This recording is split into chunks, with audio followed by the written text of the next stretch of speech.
The last episode matched matrices with linear maps. This one starts with the transpose. Exchange the rows and the columns. So the entry in row I and column J moves to row J and column I. The old rows become the new columns and the other way round. Theorem 4.3 says something rather nice.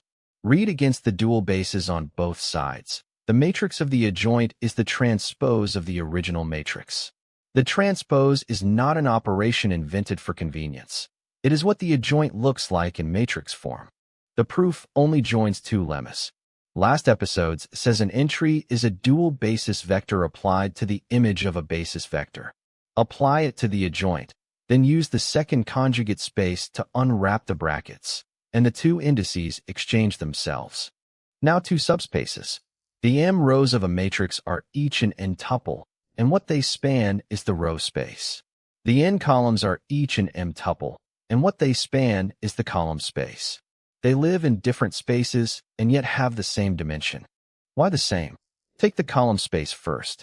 The jth column is exactly the image of the jth standard basis vector, and the images of a basis span the whole range, so the column space simply is the range of the map, and its dimension is the rank.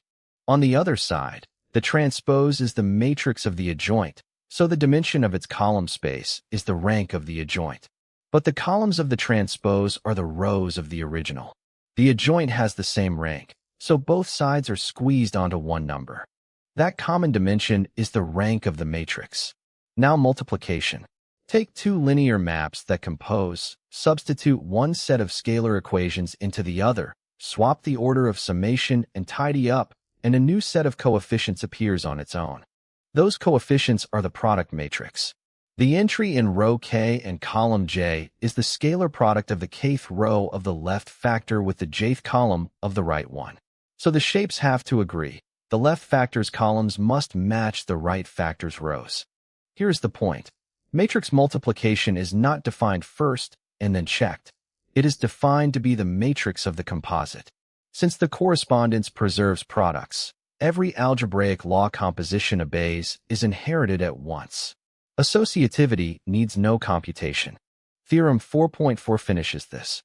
The square matrices form an algebra naturally isomorphic to all linear transformations of the space. The identity gives the matrix with ones down the main diagonal, and a square matrix is invertible exactly when its rank is full. Two last theorems generalize. Theorem 4.5. With three bases chosen in general spaces, the matrix of a composite is still the product of the two matrices. Theorem 4.6. The transpose of a product is the product of the transposes in the opposite order.